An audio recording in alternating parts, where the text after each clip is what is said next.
Morning, everybody. I was expecting the intro to the podcast there, but it hasn't come on. Isn't that brilliant news? Let me know what the sound's like, please. Nobody's joined at the minute, but when you do join, let me know what the sound is like, because I'm using a new microphone. In fact, I may also not have gone live on Facebook.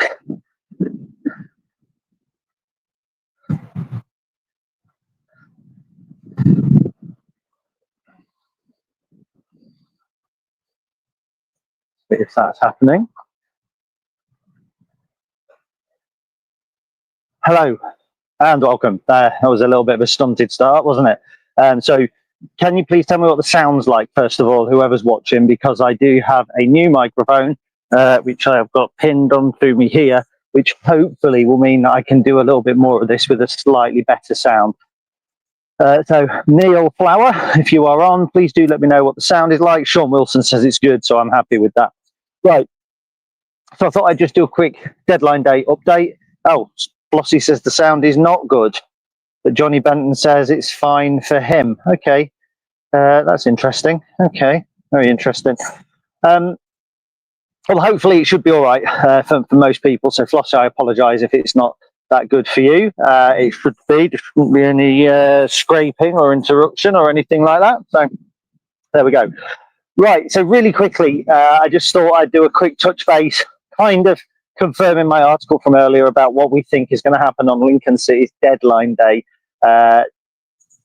September 2025.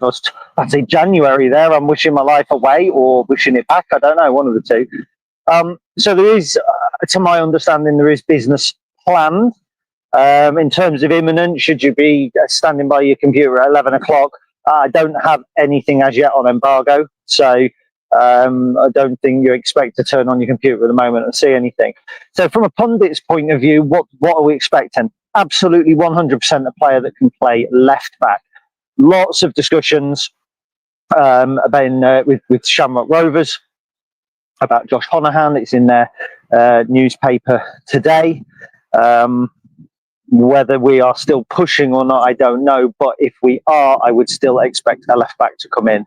I don't think that there is a possibility that we're going to wait to see if that doesn't go ahead, not at this stage of the season. It feels a little bit like he's been our number one target, and obviously Shamrock have progressed in Europe, and that's kind of left us at a little bit of a disadvantage, especially now they're in the group stages. It may make it a little tougher. So we may look elsewhere for our left back cover, but I'm 99% certain that by the end of today, we will have a left back at the club, which is needed. You know, Riley Towler's had a good start to the season, but he is a centre half at left back.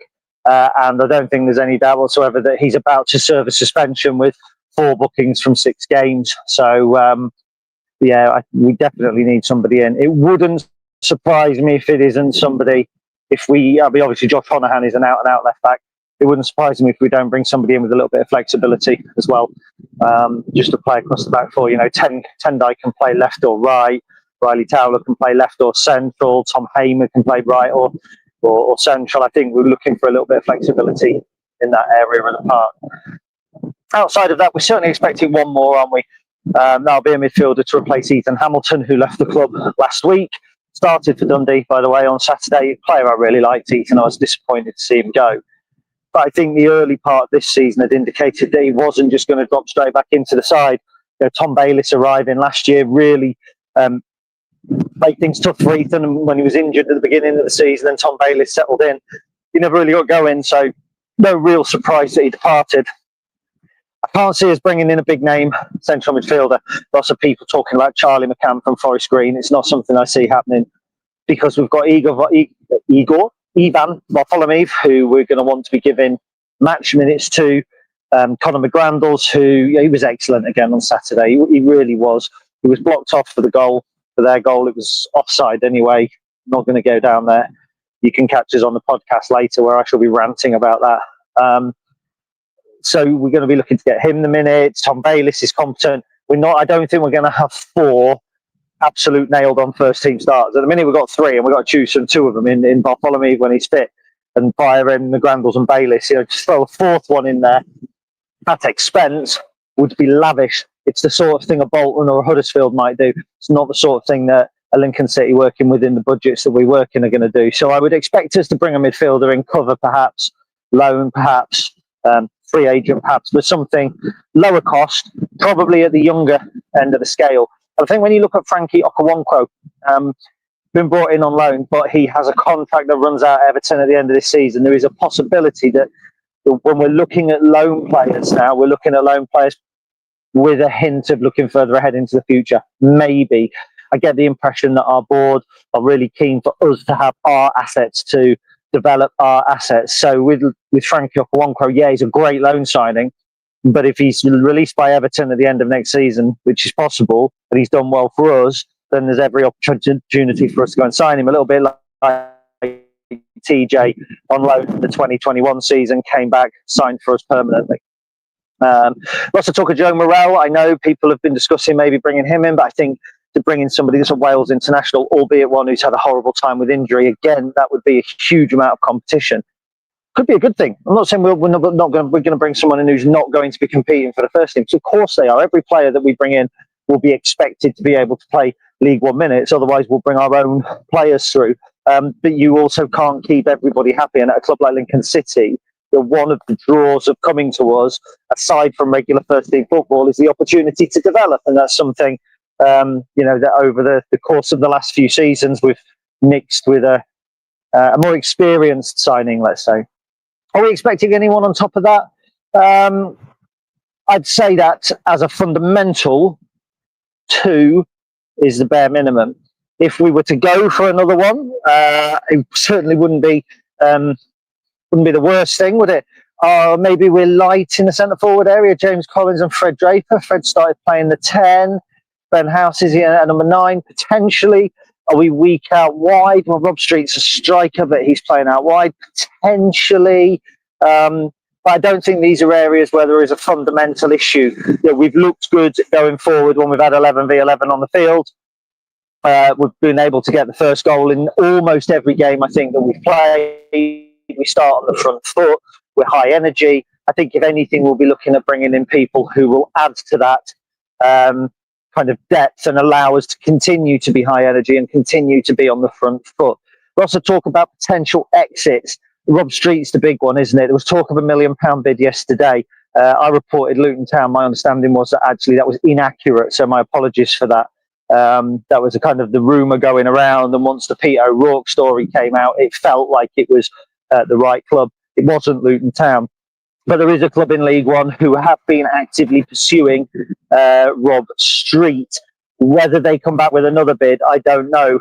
I don't think we'd turn down a flat £1 million from the off for a player that we paid $30,000 for last season. I really don't. So I think when Peter O'Rourke says a £1 million bid, you're talking about add-ons. And remember, add-ons can be, like 500,000 if he gets in the Premier League team of the season when Oxford United are promoted to the Premier League. You know what I mean? The add-ons which boost the fee can make it look huge, but be unrealistic and unattainable. I think if a flat 7-figure fee came in for Rob Street, and I'm sure that people here in the chat would agree with me, you'd take it. And that's, when I say it's no disrespect to Rob, obviously it's not. If we've taken a £30,000 player and turned him into a £1 million player with a handful of starts, very, very few of them through the centre, hats off to Doncaster, thanks for that. That's why you don't loan in strikers as your main striker, because you never see the benefit. Joe Taylor, we made him, let's be honest, he did really well at Colchester, but it's his spell at Lincoln which put him in the headlights for everybody else, and we got nothing for it apart from 12 goals. So it's why you don't loan players out, or if you're Lincoln, why you do loan your strikers out, why Freddie Draper goes out, why Rob Street goes out, and why potentially this season Zayn Okoro goes out, because if they go out and smash it elsewhere, it's us that benefit, and that's what we want, isn't it? Jovan didn't go out, he went to Gainsborough, but he made his name with us, but you make your name any way you can. So I think if a bid of £1 million comes in for Rob Street, whether the club would take it or not, I don't know. Would people say it's a lack of ambition? Well, it's not like we'd be selling a James Collins who got the 10 goals for us last season, or not like we're selling, a key member of the staff, as things have been over 12 months. We'd be selling somebody who started the season really well, who's looked really lively, who's got the ability to be a big part of the team. But I think every player has a price, and I don't think there's a player in the Lincoln City squad whose price is he's more than $1 million. If I'm entirely honest, I don't think there's a single player in our squad that a club couldn't come in with £1 million flat for and go, I'll take him. Potentially, even potentially, and that's potential, not based on what he's done so far for us. Obviously, everybody else, even Jovan McCann was on 15 goal involvements last season. We're talking $1 million for him. So for a Rob Street, who's got a couple of goals this season, it would be brainless, I think, or it'd be a no-brainer, which Emily will love if she's watching. No-brainer. But if it goes when we sign, I think I would imagine that the club have got that contingency. I would imagine even if we make 2 or 3 signings today, if there were anybody going out, somebody would be coming in. And I would suspect that it would probably only be Rob Street going out. I think any other interesting players would likely be rebuffed, unless it's £1 million. And then, you do what you got to do. So in terms of other exits, I know there's been talk of Lewis Munsell going out on loan. I can't see that happening, personally. I don't think we'd loan out a player like Lewis. It's not really development potential on Lewis's part, is it? Would we loan him out to get some minutes for fitness? Potentially, if somebody wanted to come in, maybe so. But I can't see that happening. Zayn Okoro and Bola Rockaway, again, maybe, there's loan deals for them. We've seen MJ go over to Glentoran, who are top of the Irish League, by the way, Northern Irish League. Potentially we could see Zayn or Bola go out on loan. I think as the squad deepens, if we sign a couple today, and you've got Frankie Okawonkwo, and you've got Oscar Thorne, and you've got Igor Varfolomei, and you've got Dom Jeffries coming back from injury, it's going to be increasingly difficult for the likes of Zayn and Bola to get minutes. So I think for them to get minutes, there may be loan opportunities. We shall see. I hope the sound's still good. I invested a little bit of money in these. It was Emily had got them at our live show, and she said they were really good. But I've never, ever been convinced by clip mics. But I now have a clip mic, so let's hope that's happening. So 60 of you watching already. There is always a huge amount of interest. Always a huge amount of interest in deadline day. So thank you to everybody. Thank you to everybody who said the sound is good. I can't actually show them on stage. It's a real pain because I have to do it like 5 or 6 times. So Leslie, who is Emily's mum, says it sounds a bit echoey. So blame your daughter. She's the one that got me on these. Kev Barwise says, morning guys, I'm still fuming about that ref on Saturday, but hopefully a quality left back in before 7 p.m. Yeah, that would be really nice. I'm fuming about the ref on Saturday. And tonight's show, so to give you a little bit of insight, tonight's show is going to have a normal podcast. So if we make any signings before we go on air at 4 p.m, me and Chris will be discussing those at 4 o'clock. We will then be filling the rest of the hour with Mansfield Town Chatter from the weekend. So the full pod will go from 4 till 5. It may overrun because it's Chris. From then, we've got a great interview with Luke Thornell. So we've been trying on our deadline day specials to get people on who are involved in deadline day behind the scenes. We've had a player on. I mean, obviously he's not behind the scenes, but what does deadline day look like for them? We've had Kieran Walker on, who came on and talked about medicals. What do they look like in a transfer window? What do they look on deadline day? We have Luke Thornell coming on today to talk about media. When a player comes in, when do they first hear about it? How do they plot the reveal? Or what's the process there? We are hoping for a future one to get an agent in, and we have Jez live, hopefully after 7, yet to confirm, but almost certain we'll have him after 7 o'clock, and we'll be able to have a good chat about his deadline day this week as well, today, or this deadline window. So, and then we're going to put all of those together in a mammoth kind of hour and a half, 2-hour special, potentially to release as a bit of evergreen. So after Luke, 5:30ish, we're then going to come together and talk about our deadline, our window. So we're going to talk about the players, big movers and shakers in League One. We're going to talk about players that have left Lincoln City. I think that's Ben and Charlie. Myself and Emily are then on, and we're going to be looking at the players that have come in for Lincoln City, where they fit in, etc. That could take us to around 6:30. Then from around 6:30ish, I think that's right, if my timings are in my head correctly, we'll go live to look at everything that's happening as the window closes. We'll be discussing football, transfers in general, doing the general deadline day stuff. And then at some point after 7 o'clock, Jez George will be joining us live for a Wartstall interview. Now, you know that's always great quality. Jez is always very candid. He'll be able to talk to us about all of the signings this summer, the thinking behind them, potentially any misses, what were the issues that we had. We're really interested to talk to him about the recruitment process with even Bartholomew, from the basics of how do you even begin that communication with somebody who doesn't talk English? Was the foundation involved with the Ukrainian speakers? It's just going to be fascinating, and we could sit and probably talk for a long while. And then after that, we go off air, and I'm having a brand new television delivered today, so I shall be sitting in front of that and playing video games. When it comes to Rob Street, Andy Brown says £970,000 profit is a no-brainer. Lots of people are on board who I haven't said hello to. My apologies, because it's such a ball ache on StreamYard now to get the comments on stage. Flossy Tops, how many times do Lincoln sell a player for 1 million? Well, once at the minute, isn't it? Which is Jovan. So to have a second person linked with a move this summer is unbelievable. Really, really good. Norman says if the million is up front, then let Rob go. Yeah, look, I don't think any of this is detrimental to Rob Street at all. £1 million, Jesus Christ, I'd sell literally anybody in the squad. I really would. So it's interesting. Flossie's saying that the sound is rubbish. Is that everybody else's opinion? I'm just really interested, because if I won't use them again if the sound really is bad. Have I even selected the right thing? Headset earpiece. That's what. What about now? How does the sound? Does it sound any better now? I've just changed the. I've changed the microphone a little bit. Maybe it's your internet. Yeah, it could be my internet. I've got 4G up here. Okay, that's better. If I just do this, does this come through? Hang on. Can you hear that as a tapping? Is that a tapping coming through or not?